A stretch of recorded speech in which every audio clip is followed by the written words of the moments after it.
వీక్షకులందరికీ నమస్కారం. 2024వ సంవత్సరంలో 12వ మాసమందు అంటే డిసెంబర్ నెలలో ద్వాదశ రాశుల వారికి ఏ విధమైనటువంటి ఫలితాలు కలగబోతున్నాయో మనం ఈ వీడియో ద్వారా తెలుసుకుందాం. ముఖ్యంగా కుంభరాశి వారికి ఉన్నటువంటి స్థితిగతుల్ని ఈ మాసంలో కనుక మనం పరిశీలన చేస్తే ప్రధానంగా ఏలినాటి శని దోషం ఎక్కువగా కనబడుతూ ఉన్నది.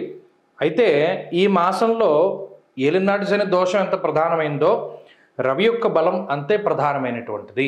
అంటే అటు దశమ రవి కానీ 16వ తారీఖున మారేటువంటి లాభ రవి కానీ ఈ రెండూ కూడా రవి బలాన్ని సూచిస్తున్నాయి. అలాగే 2వ స్థానంలో ఉన్నటువంటి రాహు శుభ ఫలదాతగా చెప్పచ్చు. 6వ స్థానంలో ఉండేటువంటి కుజుడు యోగ్యమైనటువంటి గ్రహం. అంటే ఈ మాసంలో 1, 2, 3 చంద్రుడితోటి కలుపుకుని 4 అంటే ప్రధానమైనటువంటి గ్రహాల యొక్క అనుకూలతల మధ్యలోనే ఈ మాసం కూడా ఈ రాశి వారికి వెళుతోంది. కుంభరాశి వారికి డిసెంబర్ నెల కూడా నవంబర్ ఎంతైతే అద్భుతంగా ఉందో మీరు గమనించండి. నవంబర్ నెల చాలా బాగుంటుందని నేను అక్టోబర్లో ఈ నవంబర్ మాస ఫలితాలు వీడియో చేశాం. అందులో మీరు అంటే గత నెల మాస ఫలితాలు చూడండి, మీకు అర్థమవుతుంది. ఎందుకంటే జ్యోతిషం అంతా కూడా ఎంత మనం యాక్యురేట్గా చెప్పగలుగుతున్నాం అనేటువంటి దాని మీదే ఆధారపడి ఉంటుంది. గత నెల కూడా నేను ఇదే విషయం చెప్పాను. ఇంకా అప్పటికి రవి బలం లేదు, రవి బలం వస్తోంది. కాబట్టి నవంబర్ 16వ తారీఖు దాటిన తర్వాత ఉండేటువంటి పరిస్థితులు కుంభరాశి వారికి చాలా బాగుంటాయని అందులో చెప్పారు. కుజుడి యొక్క స్థితిగతులు కానీ రవి బలం కానీ రాహు బలం కానీ కలిసినప్పుడు నవంబర్ 16 దగ్గర నుండి కుంభరాశికి బాగుంటుంది అని చెప్పుకున్నాం. అదే మాదిరిగా నేను చాలా కుంభరాశి వాళ్ళని పరిశీలన చేస్తూ ఉన్నాను. వారి స్థితిగతులు చాలా మెరుగ్గా ఉన్నాయి. అంటే నేను పరిశీలన చేసింది, మీ వంతు కూడా మీరు కామెంట్ సెక్షన్లో చెప్పండి. అలాగే ఈ మాసానికి వచ్చేసరికి రవి బలం సంపూర్ణంగా ఉన్నది, పూర్తి రవి బలం. అలాగే రాహు యొక్క బలం, కుజుడి యొక్క బలం, చంద్రుడి యొక్క బలం. శుక్రుడు వ్యయస్థానంలో ఉండడం పెద్ద దోషమేం కాదు. వక్రించినటువంటి గురుడు తాలూకు ఫలితాలను కూడా మనం కొంత తక్కువగానే చూడొచ్చు. ఎందుకంటే కుజుడు చాలా బలమైన గ్రహంగా ఉన్నప్పుడు ఇక్కడ కుజుడు ఏ విధమైనటువంటి గ్రహంగా ఉన్నారు? ధనలాభో, ధాన్యలాభో, వస్త్రలాభో, యశస్తథ లాభాన్ని కలిగించే గ్రహం. అంటే కుజుడు ఏం చేస్తున్నారు? లాభాన్ని కలిగిస్తున్నారు. లాభం అంటే ఏంటి?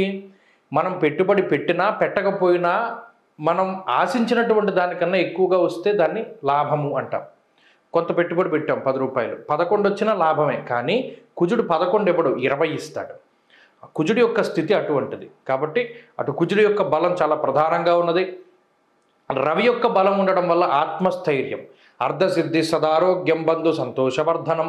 బంధువులు, మిత్రులు, స్వజనులు, మిమ్మల్ని నమ్ముకుని ఉన్న వాళ్ళు వీళ్ళందరూ ఆనందంగా ఉంటారు. ఎందుకు ఉంటారు? వాళ్ళకి కావాల్సిన నీడ్స్, అంటే వాళ్ళ నీడ్స్ మీరు ఫుల్ఫిల్ చేసినప్పుడు. వాళ్ళ నీడ్స్ మీరు ఫుల్ఫిల్ ఎప్పుడు చేస్తారు? మీకు ఆ శక్తి, ఆ క్యాలిబర్ ఉండి ఆ పటుత్వం ఉన్నప్పుడు, మీరు చేయగలిగే సామర్థ్యమైనటువంటి స్థితి మీకు ఉన్నప్పుడు. కాబట్టి అంతమంది మీ వల్ల ఆనందంగా ఉన్నారు అంటే మీరు ఉన్నతమైనటువంటి స్థితిలో ఉన్నారని అర్థం.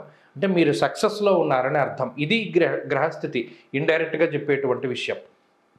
10 మందికి సహాయం చేయగలుగుతారు, బంధుమిత్రులకి సహాయం చేయగలుగుతారు, అలాగే శుభ కార్యక్రమాలు చేయగలుగుతారు. మీ ఇంటి తాలూకు ఫంక్షన్స్లోనే కాకుండా మిగతా వారి ఫంక్షన్స్ కూడా మీరు కొంత సహాయ సహకారాలను అందించగలుగుతారు.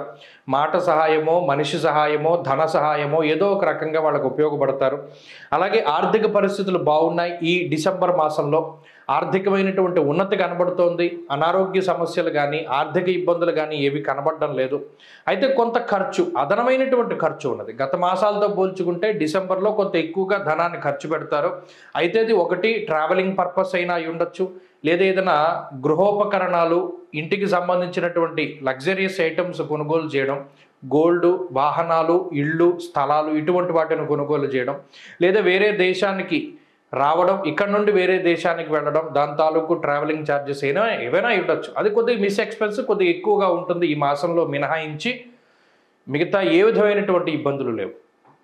ఉద్యోగంలో ఉన్నతి ఉంటుంది, ఆరోగ్యంలో ఉన్నతి ఉన్నది, కుటుంబ సభ్యుల సహకారం ఉన్నది, జీవిత భాగస్వామి ఆరోగ్యం బాగున్నది, సంతానం అభివృద్ధి బాగున్నది. అన్ని విధాలుగా కూడా ఇది యోగ్యమైనటువంటి మాసంగా చెప్పచ్చు.